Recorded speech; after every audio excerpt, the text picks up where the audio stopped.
In the world of quantum physics, there is a classic problem that was asserted by Niels Bohr in 1920, and that is that if you want to observe the nature of a particular quantum particle, the moment you shine light upon it, the moment you act upon it or measure it in any way, you determine a new state for that particle.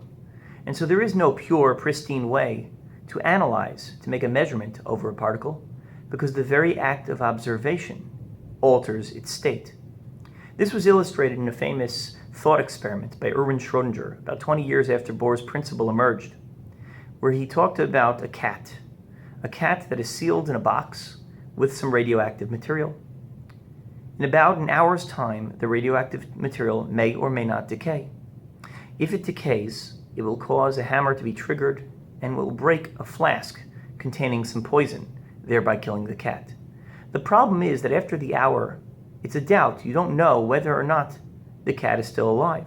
Whether the radioactive material was triggered, thereby killing the cat, is an uncertainty. And so when you open the box, you find out, you discover whether that cat is alive or dead.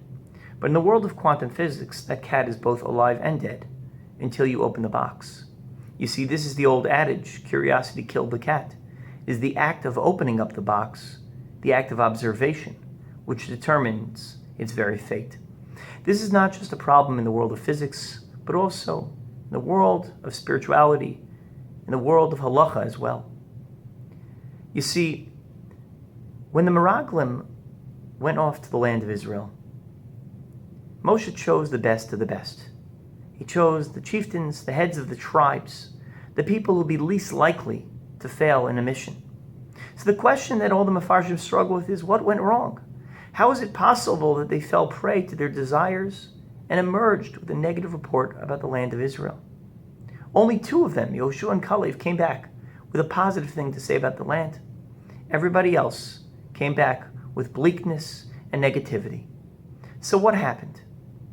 The Mea Shiloach, the Ishbitzer, writes that why is it that the Meraglim came back with a negative report?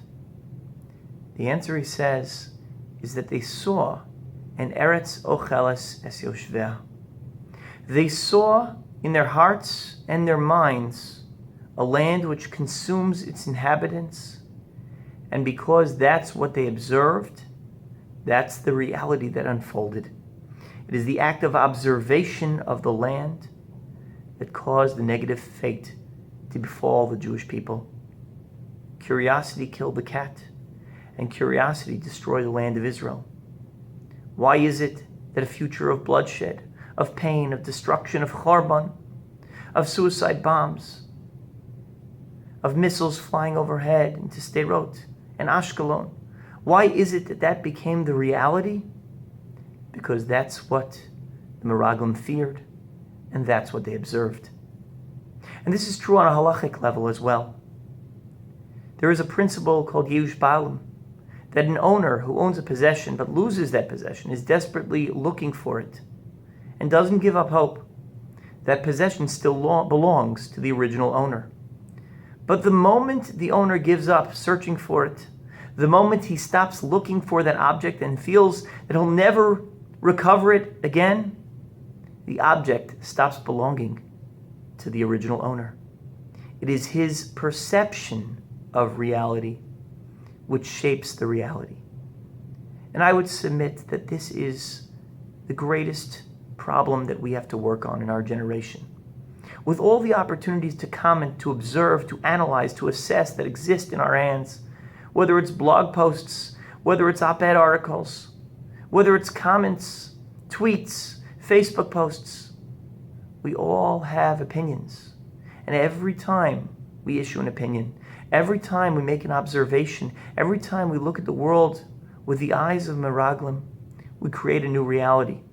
We take a perfectly fine institution and we shape a bleak, negative picture in the eyes of our friends and our community. We take a person who otherwise was an upstanding member of society, and by maligning them, by creating a negative picture, we change the kind of person that he or she really is. The negativity of the Meraglim is not just about Moshe's particular mission that he sent them to assess the land of Israel, but it is every time we look with eyes of observers, with the eyes of Meraglim, we have the ability to create a beautiful world, or God forbid the opposite,